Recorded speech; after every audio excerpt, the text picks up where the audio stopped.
भाज्य संख्या है और जो 4 6 वो क्या है, भाज्य संख्या है। तो अब देखो हमें किसकी बात पूछी थी, सम अंक आने की, ठीक है। तो सम अंक आने की या घटित होने की अनुकूल परिणाम 2 4 6, तो इनकी संख्या टोटल कितनी होगी 3। तो हमारे उत्तर कितना आ जाएगा 3/6।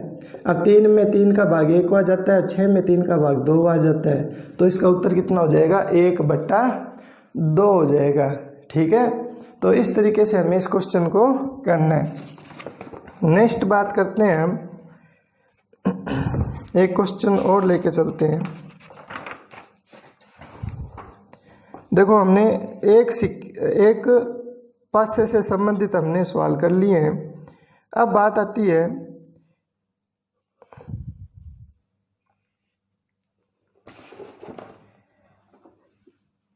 दो सिक्कों को एक साथ उछालना है, ठीक है। एक बार हम दोबारा बात करते हैं, ध्यान देना आप। दो सिक्कों को एक साथ उछालने पर कुल संभावित परिणाम,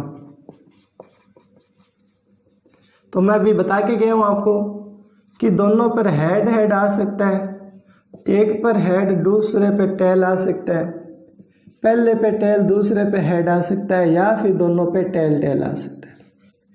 तो कुल संभावित परिणाम कितने हो गए 4 हो गए, ठीक है। दो सिक्कों को एक साथ उछालेंगे तो कुल संभावित परिणाम कितने हो जाएंगे 4 हो जाएंगे। अब हमारे पास इसमें देखो, जैसे इसका दूसरा क्वेश्चन दिया हुआ है कि एक सिक्के को 2 बार उछालो, चाहे दो सिक्कों को एक साथ उछालो, एक ही बात है। तो उसने कहा 2 बार चित्त आने की प्रायिकता ज्ञात करो। तो क्या इसकी प्रायिकता निकालनी है, 2 बार चित्त आना। अब हमारी किताब में जितने भी सवाल है ना जिसमें 2 सिक्कों को एक साथ उछालना है, उन सबको हम एक साथ करेंगे, ठीक है। तो 2 बार चित्त आना। अब 2 बार चित्त देखो कहाँ आ रहा है, यहाँ आ रहा है 2 बार चित्त। अब कई बच्चों को पता ही नहीं होता कि चित्त होता क्या है। तो ध्यान रखना कि एक कॉइन में 2 घटनाएं घटित हो सकती है, या तो हेड आता है या टेल आता है, ये सबको पता है। और ये जो हेड होता है ना, इसको तो बोलते हैं चित्त, और जो टेल होता है उसको हम क्या बोलते हैं, पट, ठीक है। तो हेड हेड किस में आ रहा है, इसमें आ रहा है 2 चित्त। तो उसने किसका पूछा था, 2 बार चित्त आना, और 2 बार चित्त इसमें आ रहा है, बाकी इनमें किसी में नहीं आ रहा। तो अनुकूल घटना केवल ये एक होगी, HH। तो यहाँ हम अनुकूल घटना कितनी लिखे देंगे 1। तो हमारा उत्तर कितना हो जाएगा, उत्तर हो जाएगा 1/, कुल संभावित परिणाम कितने हो गए 4। तो ये हो जाएगा उत्तर 1/4 हो जाएगा, ठीक है। इसका एक 7वां क्वेश्चन है। अब देखो इसमें भी 2 सिक्कों को एक बार उछालने पर, बात 2 सिक्कों की आएगी। फिर उसमें यहां लिखा है अधिक से अधिक एक पट आना, एक पट आना। बच्चों ये बहुत इंपॉर्टेंट क्वेश्चन है, ध्यान से समझना। ये जो बात लिखी होती है ये बहुत इंपॉर्टेंट बात है। अधिक से अधिक का मतलब है कि ज्यादा से ज्यादा एक आना चाहिए, कम हो सकता है। अधिक से अधिक एक, अब मैं कह दूं कि मेरे पास अधिक से अधिक 100 रुपये हैं, इसका मतलब मेरे पास ज़्यादा से ज़्यादा गिनूंगा तो 100 रुपये आएंगे, उससे ज़्यादा नहीं आएंगे। इसका मतलब कि अधिक से अधिक में हम कम बात ले सकते हैं। तो अब आप देखो अधिक से अधिक एक का मतलब है कि आप एक पट की बात है ना, तो एक पट देखो किसमें, इसमें भी है इसमें भी है, ठीक है। तो हम ये कह सकते हैं कि ये भी हो सकता है इसका, ये भी हो सकता है। अब अधिक से अधिक एक होना चाहिए, 2 तो होनी नहीं चाहिए, कम हो सकता है। तो इसमें देखो ये हेड है, तो ये भी इसमें क्या हो जाएगा, काउंट हो जाएगा। इनमें देखो आप कि इनमें एक एक पट है और इसमें एक भी नहीं है, तो कम हो सकता है। लेकिन अधिक से अधिक एक ही होना चाहिए, दोनों पट नहीं होने चाहिए, तो इसको हम नहीं शामिल करेंगे।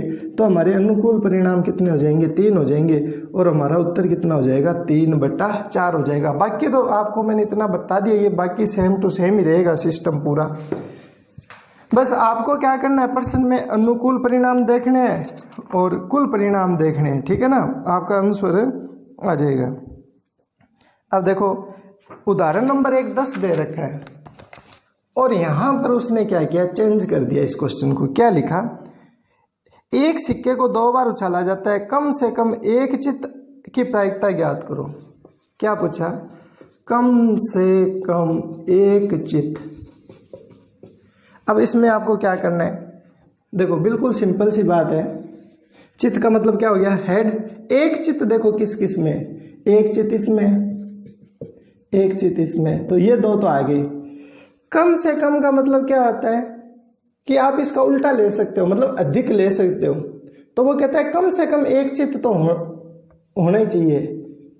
यदि कम से कम एक चित, इसका मतलब एक चित तो होना ही चाहिए, 2 चित हो तो कोई बात नहीं है, कम से कम एक तो होना ही चाहिए। मतलब ज़्यादा ले, कम से कम दिया हो ना तो अपन ज़्यादा ले सकते हैं, अधिक से अधिक दिया है तो हम कम ले सकते हैं ना, इस बात को ध्यान रखना। तो वो कहता है कि कम से कम एक चित, 2 चित होंगे तो कोई बात नहीं है, चलेगा। तो ये 2 चित हो गए। इसका मतलब कुल घटित घटनाएं कितनी होगी? 3। इसका मतलब अनुकूल परिणाम हो गया 3, उत्तर आएगा 3/4। ठीक है। तो इसके अलावा हम और देखेंगे इसका क्वेश्चन। तो हमारे पास 2 सिक्कों की उछाल के सारे क्वेश्चन कंप्लीट हो गए। ठीक है। इसके बाद में एक बहुत ही इंपॉर्टेंट क्वेश्चन है, सबसे ज़्यादा इंपॉर्टेंट क्वेश्चन है, वो है लीप ईयर और ए लीप ईयर का क्वेश्चन है। और ये क्वेश्चन है हमारी किताब में क्वेश्चन नंबर 5। सबसे इंपॉर्टेंट क्वेश्चन है ये, मान लो आप। तो सबसे पहले मैं आपको पूरी बात बता दूं कि लीप वर्ष क्या होता है और ए लीप वर्ष क्या होता है। जब तक हम ये बात नहीं करेंगे तब तक ये हमारा क्वेश्चन नहीं होगा। और एक बात है कि एक हमारा उदाहरण नंबर 3 भी दे रखा है। ठीक है, उदाहरण नंबर क्या है? 3 भी दे रखा है, जिसमें भी इस टाइप का क्वेश्चन है। ये 2 क्वेश्चन हमारे इस तरीके से होंगे, तो आप ध्यान से समझना। तो लीप वर्ष जो होता है ना, उसमें जो टोटल दिन होते हैं वो कितने होते हैं? 366 दिन होते हैं। तो टोटल दिन कितने होते हैं? 366।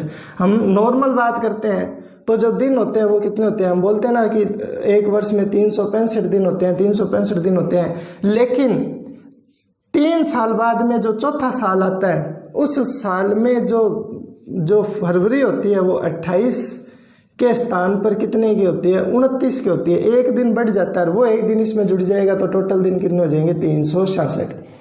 अब लीप वर्ष पता कैसे चलेगा कि ये लीप वर्ष है? तो जिसमें 4 का पूरा पूरा भाग जाता है वो कौन सा वर्ष कहलाता है? लीप वर्ष कहलाता है। जैसे 4 हो गया, 400 हो गया, इस तरीके से। तो लीप वर्ष में 366 दिन होते हैं, ए लीप वर्ष में 365 दिन होते हैं। ये जो 366 दिन है ना, इन 366 दिनों में हमारे पास जो 53 होते हैं ना, वो तो होते हैं सप्ताह। अच्छा, सप्ताह में कितने दिन होते हैं? तो 53 को आप 7 से गुणा करो एक बार, तो कितने हो जाएंगे? हासिल 2, 7 5 35 और कितना हो जाएगा? 37। सप्ताह के अंदर जैसे मान लो टोटल हमारे पास कितने हुए? 366 दिन हुए। ठीक है, इन 366 के अंदर 52 लेते हैं, यहाँ 52 करो आप, तो कितना हो जाएगा? 7 दूनी 14 और ये हो जाएगा 7 5 35। ठीक है, 35 और 1 हासिल कितना हो जाएगा? 36। 364 दिन। तो देखो, जब 52 सप्ताह है, यहाँ पर 52 सप्ताह, तो 52 सप्ताह में तो क्या हो गया? 52 सप्ताह और यहाँ पे कितने दिन है? 365 है। और 52 सप्ताह में कितने दिन होते हैं? 364 दिन होते हैं। तो एक दिन बच गया ना, तो यहाँ पर आ जाएगा एक दिन शेष।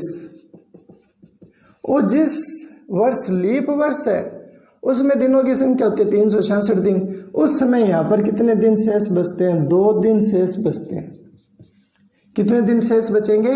2 दिन शेष बचेंगे हमारे पास। अब बात आती है कि ये जो 52 सप्ताह है ना, इन 52 सप्ताह में 52 तो संडे हो गए, 52 मंडे हो गए, 52 ट्यूसडे, 52 ही अपने पास वेडनेसडे, 52 ही अपने पास थर्सडे, और 52 ही अपने पास फ्राइडे, और 52 ही हो जाएंगे सैटरडे। ठीक है, ये सब 52 हो गए।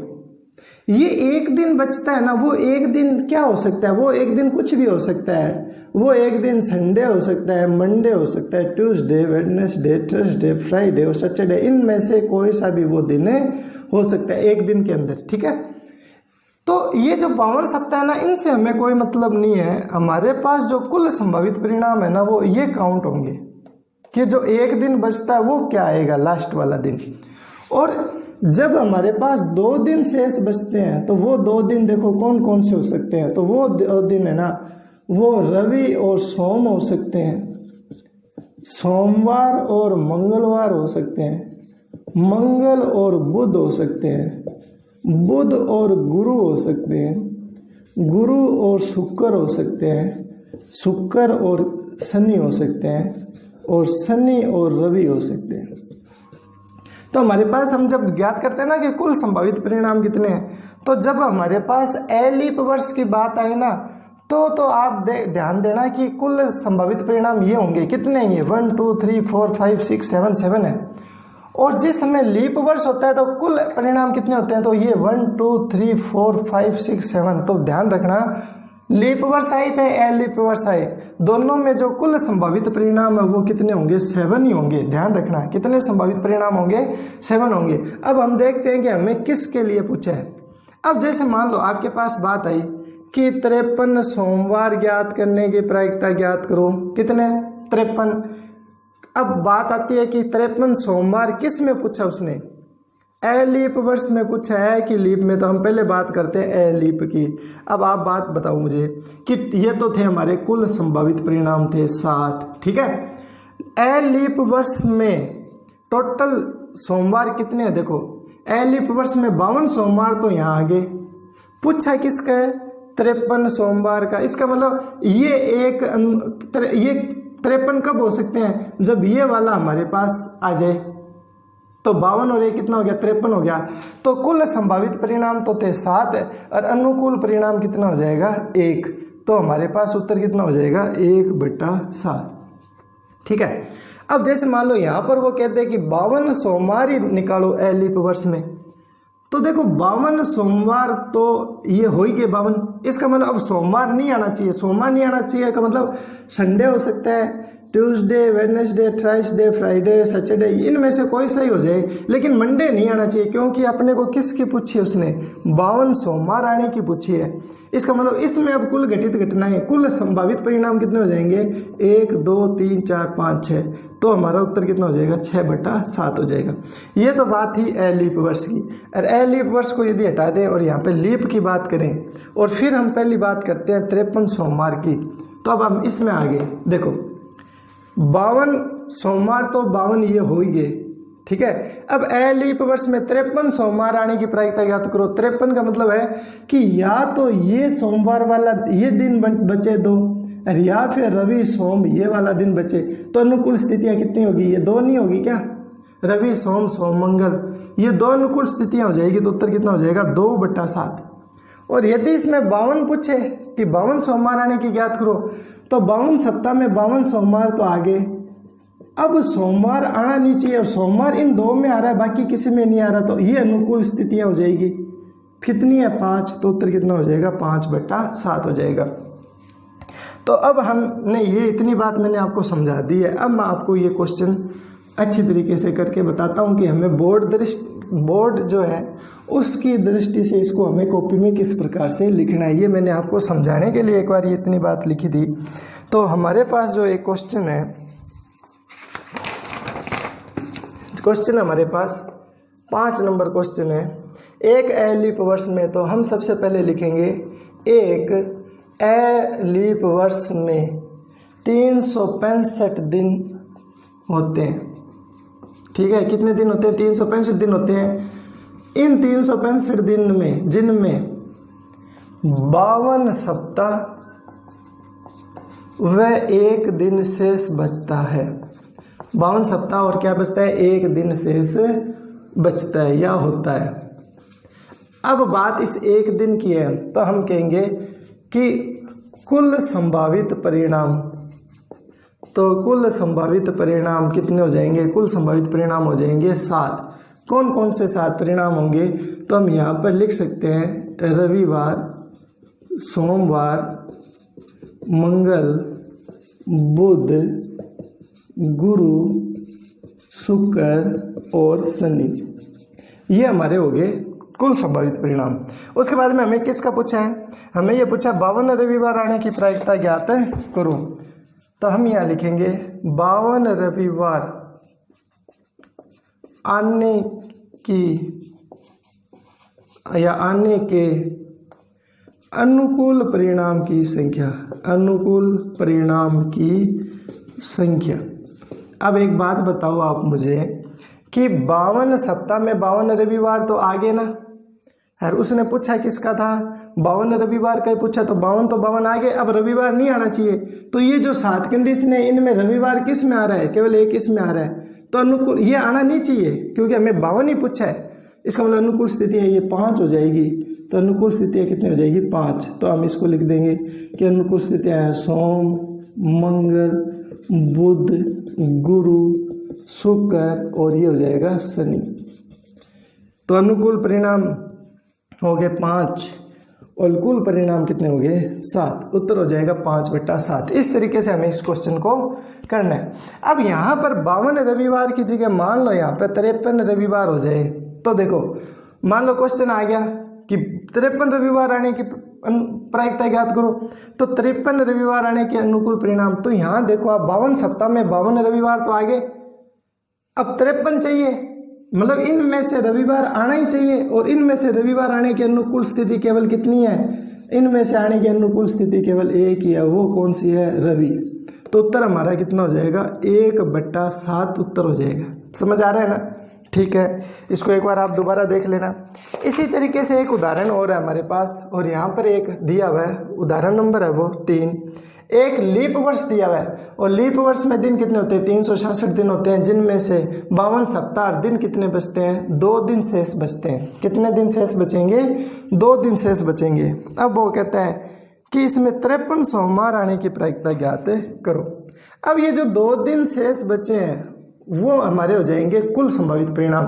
तो हमारे कुल संभावित परिणाम क्या क्या आएंगे, देखो यहाँ मैं लिख रहा हूँ कि कुल संभावित परिणाम रवि और सोम आ सकते हैं, ठीक है, सोम और मंगल आ सकते हैं, मंगल और बुध आ सकते हैं, फिर हमारे पास बुध और गुरु, गुरु और शुक्र, यहाँ लिख देता हूँ मैं, शुक्र और शनि, और शनि और रवि फिर आ सकते हैं, शनि और रवि। कुल कितने हो गए 1 2 3 4 5 6 7। तो कुल संभावित परिणाम कितने हो जाएंगे 7। हमें क्या पूछा था, हमें पूछा है 53 सोमवार आना। अब आप बताओ 52 सप्ताह में 52 सोमवार तो आगे। अब ये जो हमारे पास टोटल परिणाम है उनमें सोमवार आना ही चाहिए। अब सोमवार देखो कौन कौन सी घटना में आ रहा है, एक तो इसमें आ रहा है, एक इसमें आ रहा है। तो अनुकूल परिणाम कितने हो जाएंगे 2। कौन कौन से हो जाएंगे, रवि, सोम और एक हो जाएगा सोम मंगल। समझ रहे हो ना आप, मतलब कुल संभावित परिणाम थे 7। 53 सोमवार चाहिए, 52 सोमवार तो 52 में आ गए। अब एक सोमवार आना ही चाहिए, और एक सोमवार आने के लिए अनुकूल स्थिति ये 2 है, या तो ये दिन आए या ये 2 शेष दिन बचे। तो हमारे पास अनुकूल स्थिति होगी 2। तो हमारा उत्तर कितना हो जाएगा 2/7। इसमें यदि वो ये कह दे 52 सोमवार आने की प्रायिकता ज्ञात करो, तो देखो 52 सप्ताह में 52 सोमवार आ गए। अब सोमवार आना नहीं चाहिए, अब सोमवार नहीं आना चाहिए, तो सोमवार एक तो इस कंडीशन में आ रहा है, एक सोमवार इस कंडीशन में आ रहा है, बाकी इन 4-5 में नहीं आ रहा। तो अब हमारी अनुकूल स्थितियाँ कितनी हो जाएगी 5, और ये 5 अनुकूल स्थिति आप यहाँ लिख देना। तो इस बार हमारा उत्तर कितना हो जाएगा 5/7 उत्तर हो जाएगा, ठीक है। तो मैं ये मानता हूँ कि आपको ये सवाल अच्छे तरीके से समझ आ गया होगा। आप एक बार इस वीडियो को वापस बैक करके इसको देख लेना, कन्फर्म समझ आ जाएगा, कोई दिक्कत वाली बात नहीं है। इसके बाद में हम बात करते हैं, हमें दिया हुआ है एक उदाहरण नंबर 4। उसमें ये दिया हुआ है कि 12 टिकटों पर, हमें ये दिया हुआ है कि 12 टिकट पर 1 से 12 तक संख्याएं लिखी गई है। कितनी संख्याएं, 1 से 12 तक संख्याएं हैं। एक बार थोड़ी स्याही डाल लूँ मैं इसके अंदर, थोड़े फिक्का दिख रहा है।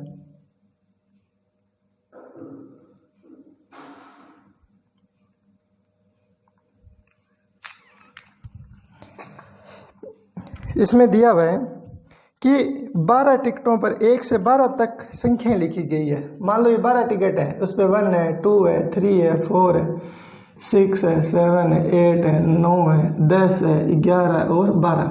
ये जैसे मान लो 12 तक संख्या लिखी गई है, ठीक है। अब वो कहता है इनमें से एक टिकट का चयन करना है और लिखी हुई संख्या 2 या 3 का गुणज होने की प्रायिकता ज्ञात करो। तो देखो ये 12 तक संख्या लिखी हुई है। अब मैं तुम्हें कहूँ एक एक संख्या को आप चुनो तो कुल संभावित परिणाम कितने हो जाएंगे, तो कुल संभावित परिणाम की संख्या, तो कुल संभावित परिणाम की संख्या हो जाएगी 12। मतलब मैं आपको कहूँ कि इनमें से एक एक चुनो तो आप कितनी बार चुन सकोगे, 12 बार चुन सकोगे, तो इसका मतलब परिणामों की संख्या हो गई 12। अब हमें अनुकूल घटना निकालनी है, किसकी, संख्या 2 या 3 का गुणज आने की अनुकूल स्थिति, अनुकूल परिणाम की संख्या, अनुकूल परिणाम की संख्या कितनी होगी वो हम यहाँ लिखेंगे। 2 3 का गुणज का मतलब क्या है, 2 3 का गुणज का मतलब है कि या तो हम इसको इस तरीके से कह सकते हैं कि वे संख्याएं जिनमें 2 का भी भाग जा रहा है, 3 का भी भाग जा रहा है, या हम दूसरा ये कह सकते हैं कि 2 और 3 दोनों का गुणज एक साथ हो इसके अंदर, मतलब 2 का भी होना चाहिए, मतलब 2 का गुणज या 3 का गुणज। अब जैसे मान लो मैं 2 का पढ़ा पढ़ते हैं अपन, क्या आता है, तो देखो 2 4 6 8 10 12 14 16 18 और 20 ये आता है। 3 का पढ़ा कौन सा आता है, 3 का आता है 3 6 9 12 15 18 21 24 27 30 ये आता है, ठीक है। हमारे पास जो संख्या थी वो अधिकतम 12 तक है, तो इसको आप इतने को मिटा दो, इधर इसमें आप 12 से इसको मिटा दो। अब देखो 2 या 3 का गुणज, गुणन या गुणज, गुणज का मतलब क्या होता है, जो गुणा में आए, ठीक है। तो देखो 2 इसमें आ रहा है तो इसमें भी 2 आ रहा है, 4 आ रहा है 6 आ रहा है, हाँ 8 आ रहा है, 10 आ रहा है और 12 हो रहा है। या का मतलब क्या है कि 2 का गुणज भी हो सकता है या 3 का गुणज भी हो सकता है। अब हमें 3 के गुणज भी लेने, तो 3 का गुणज एक तो 3 है, एक 3 का गुणज 6 तो 6 ये हो गया, एक 3 का गुणज 9 है तो ये हो जाएगा, और एक 3 का गुणज 12 तो ये है ही। तो ये इसके क्या कहलाएंगे, अनुकूल स्थितियाँ कहलाएगी। तो देखो ये हो गई 2 3, ये हो जाएगी 4 6 8 9 10 और 12, इनको गिनो 1 2 3 4 5 6 7 8, इसका मतलब अनुकूल परिणामों की संख्या कितनी होगी 8। मतलब यहाँ पे या दिया हुआ है, या तो 2 का गुणज या 3 का गुणज, इन दोनों में से कोई सा भी हो सकता है। तो हमारे अनुकूल परिणाम आ जाएंगे 8 और बटा कुल आ जाएगी 12। अब 4 का भाग इसमें 2 बार, इसमें 4 का भाग 3 बार, तो उत्तर हो जाएगा 2/3। अब मान लो हमारे क्वेश्चन ऐसे बन के आ जाए 2 और 3, यहाँ पर और लग जाता, और का मतलब है कि जो 2 का भी होना चाहिए और 3 का भी होना चाहिए। अब देखो ये 2 का है 3 का नहीं है, इसको नहीं लेंगे, ये 3 का है पर 2 का नहीं है, ये 2 का गुणज है, लेकिन ये 6 देखो ये 2 का भी पहाड़े में भी आता है, 3 के भी पहाड़े में आता है, 8 नहीं आएगा, 9 नहीं आएगा, 10 नहीं आएगा, फिर 12 आएगा। 12 देखो 2 के गुणज में आ रहा है, 3 के गुणज में आ रहा है, तो इस कंडीशन में अनुकूल स्थितियाँ केवल 2 हो जाएगी। कौन कौन सी हो जाएगी, एक तो हो जाएगी 6 और एक क्या हो जाएगी 12। तो हमारा उत्तर क्या आ जाएगा, उत्तर आ जाएगा 2/12, ठीक है। 2 का भाग इसमें 1 बार और इसमें 2 का भाग 6 बार, तो उत्तर कितना हो जाएगा 1/6 उत्तर हो जाएगा। समझ में आ रही है ना बात, आपको आ जाएगी। एक बार इसको आप दोबारा देख सकते हो, ठीक है। इसके बाद में एक क्वेश्चन नंबर 3 और है, ये हमारा लास्ट क्वेश्चन है आज, ये हमारी प्रायिकता कंप्लीट हो जाएगी। तो क्वेश्चन नंबर 3 में हमें दे रखा है कि 1 से 17 तक प्राकृत संख्याओं में से एक संख्या का चयन करना है। तो संख्या कौन सी है, 1 2 3 4 5 6 7 8 9 10 11 12 13 14 15 16 और 17, ये 17 संख्या है। इनमें से एक संख्या का चयन करना है और उसमें अभाज्य संख्या आने की प्रायिकता ज्ञात करनी है। तो आप मुझे बताओ कि 1 से 17 तक की संख्या है और मैं तुम्हें कहूँ एक एक करके आप कितनी बार चुन सकते हो, तो आप कुल संभावित परिणाम कितने हैं, 17 हो सकते हैं। मतलब यदि हम उसमें घटना कितनी घटित हो सकती है, 17 घटना घटित हो सकती है। अब तुम्हें क्या करना है, तुम्हें ये निकालना है कि एक अभाज्य संख्या आने के अनुकूल परिणाम, अभाज्य संख्या आने के अनुकूल परिणाम। अब अभाज्य संख्या कौन सी होती है, मैंने बताया था अभाज्य संख्या उसको बोलते हैं जिसमें या तो खुद का भाग जाता है या 1 का भाग जाता है। तो देखो ये 1 न तो भाज्य न अभाज्य है, तो एक तो 2 हो गया, एक 3 हो गया, एक अभाज्य संख्या 5 हो जाएगी, 7 हो जाएगी, ठीक है, 8 नहीं होगी, न 9 होगी, न 10 होगी, फिर 11 होगी, 12 नहीं होगी, 13 होगी, 14, 15, 16 कोई सी नहीं होगी और ये 17 होगी। तो इनको आप यहाँ लिख लो, कौन कौन सी होगी, 2, 3, 5, 7, फिर 11, 13 और 17। तो इनकी कितनी संख्या होगी, 2, 2, 4, 2, 6 और 1, 7। इसका मतलब अनुकूल परिणामों की संख्या होगी 7। तो हमारा उत्तर कितना आ जाएगा, 7/17। इस तरीके से हमें इनको करना है। यदि आपको वीडियो पसंद आई है तो आप अपने दोस्तों के साथ शेयर करें। धन्यवाद।